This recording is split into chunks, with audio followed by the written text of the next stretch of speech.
मानक स्वागत करुच्ची कीटाकुची ब्लॉग आपण मैंने केमती अच्छी आशा करे आपण मैंने भलरे थे आम समस्ते ये भलरे अच्छे मु मॉर्निंग रु स्टार्ट कर ब्लॉग मुझे भोर 5:30 उठी जाइली झील को स्कूल छाड़ी बोली आउ देखु के पूरा सकाळटा टे बोर बोर हो सकाळर दृश्य भी बहुत फ्रेश फ्रेश लगे मॉर्निंग रो दृश्य स्कूल जावाई रेडी सका सका पिला तो ये खाऊना झी मोर दीटा बिस्कुट खाई स्कूल बाहर झी को मुझे यूनिफॉर्म पिंधे सॉक्स पिंधे देनी सी स्कूल बाहर की जीव झी को स्कूल छाड़ी आसिली बुणी भारी आउ बाबा नहीं छाड़िया गले से गेट पाखे छाड़ी मुझे आसिकी घर सब अच्छी बासी कम सब करदेवी घर ये ओल्ल नौजी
कला जीरा तेल टिके लुण पकईकि चकड़ी पूरा हार्ड कर चकड़ी बेसी हार्ड नुह बेसी नरम नुह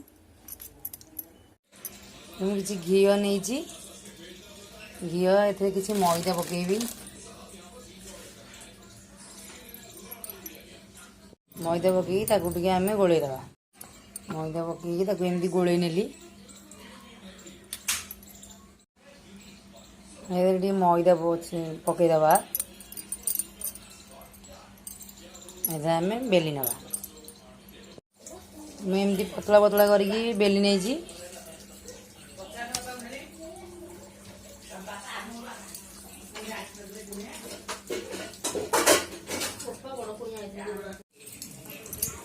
रुटी भाया पूरा बेली नहीं से जो आम घी आ मैदा गोल रखी परटारे मारिदेवा जो रुटीटा बेलती से मारिदेवा आ गोटे लेयर रुटी दबा एमती करके सब जाक आम सब जाक देदेवा लेयर कर सब जाक देदेवा आम जो मैदा आ घी दीटा जाक गोली सब देदेले एटा भलरे लेयर बाय लेयर उठिबो आ क्रिस्पी भी हम।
ଟିକେ ମଇଦା ପକେଇଦେବା।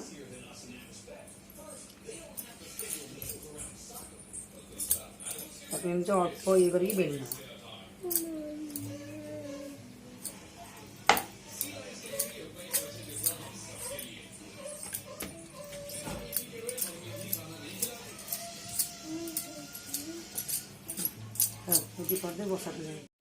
ମୁଁ ଏମିତି ଲମ୍ବା ଭାବରେ କାଟି ନେଇଛି, ଏମିତି କରି କାଟି ନେଇଛି।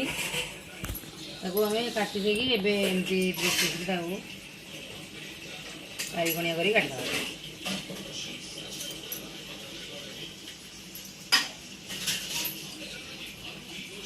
ପୁରା ଏଇଟା ତେଲ ଅଳ୍ପ ଗରମ ଥିବ, ସ୍ଲୋ ଆଞ୍ଚ କରିକି ତାକୁ ପକେଇବ। ଦେଖିପାରୁଥିବେ ଆମର ଏବେ ଯେମିତି ପୁରା ଲେୟାର ଲେୟାର ପୁରା ଛାଡ଼ିଗଲାଣି। ତାକୁ ଆମେ ନେଉଡ଼େଇ ଦେବା। ପୁରା ବେଶୀ ଏମିତି ଜୋରରେ ନେଉଡ଼େଇଲେ ସବୁ ଲେୟାର ପୁରା ଉଠିଯିବ। ଏମିତି ସ୍ଲୋ ଆଞ୍ଚରେ ବସେଇଲେ ଇଏ ଟିକେ କ୍ରିସ୍ପି ଟାଇପ୍ର ହେବ। ଏଇଟା କ୍ରିସ୍ପି ଟାଇପ୍ର, ଆକୁ ଚାହାରେ ଖାଇଲେ ଭଲ ଲାଗିବ।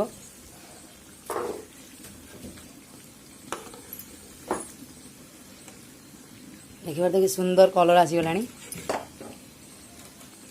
ଗାଇଜ୍ ମୋ ଭିଡ଼ିଓ କେମିତି ଲାଗୁଛି ଆପଣମାନଙ୍କୁ ମୋତେ କମେଣ୍ଟ ବକ୍ସରେ ନିହାତି ଜଣେଇବେ।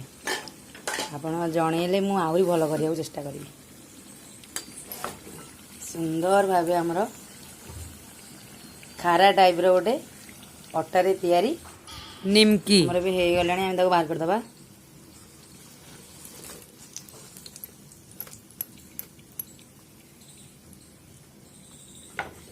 ବାହାର କରିଦେବା। ଏମିତି ଛାଣିକି ତାକୁ ବି ଷ୍ଟୋର୍ କରିପାରିବେ। ମାସେ ଧରିକି ଷ୍ଟୋର୍ କଲେ ବି ଇଏ ରହିବ। ଆଉ ଚାହାରେ ଖାଇବେ ବଢ଼ିଆ ଲାଗିବ। ନିମକି ଭଳିଆ ଗୋଟେ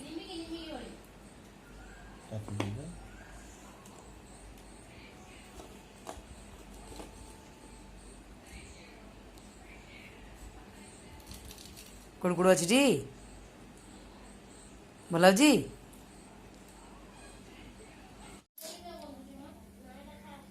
ସୁନ୍ଦର ହେଇଛି। ଗୋଟେ ଭାଙ୍ଗିକି ବି ଦେଖାଉଛି କେତେ କ୍ରିସ୍ପି ହେଇଛି ଦେଖନ୍ତୁ।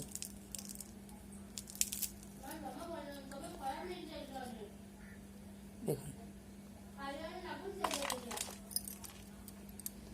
ହେଇଗଲା ଆମର ନିମକି, ଅଟାରେ ତିଆରି ନିମକି। ମୋ ଖୁସିର ପିଲାବେଳର କିଛି ଭିଡ଼ିଓ ଥିଲା, ମୁଁ ଏଥିରେ ପକେଇଛି। ଆଉ ମୋ ଖୁସିର ପିଲାବେଳର ନଖରାମି ଦେଖ, ସେ କ'ଣ କ'ଣ କରୁଛି ଆମ ମିଟୁ ସାଙ୍ଗରେ।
ପୁଅ ବି ସେତେବେଳେ ଛୋଟ ଥିଲା, ଏବେ ବଡ଼ ହେଇଗଲାଣି। ଆଉ ଫ୍ରେଣ୍ଡସ୍, ମୋ ବ୍ଲଗ୍ କେମିତି ଆପଣମାନଙ୍କୁ ଲାଗିଲା କମେଣ୍ଟ କରି କମେଣ୍ଟ ବକ୍ସରେ ଜଣେଇବେ। ରହିଲି, ନମସ୍କାର, ଜୟ Jagannath. Thank you all. Bye.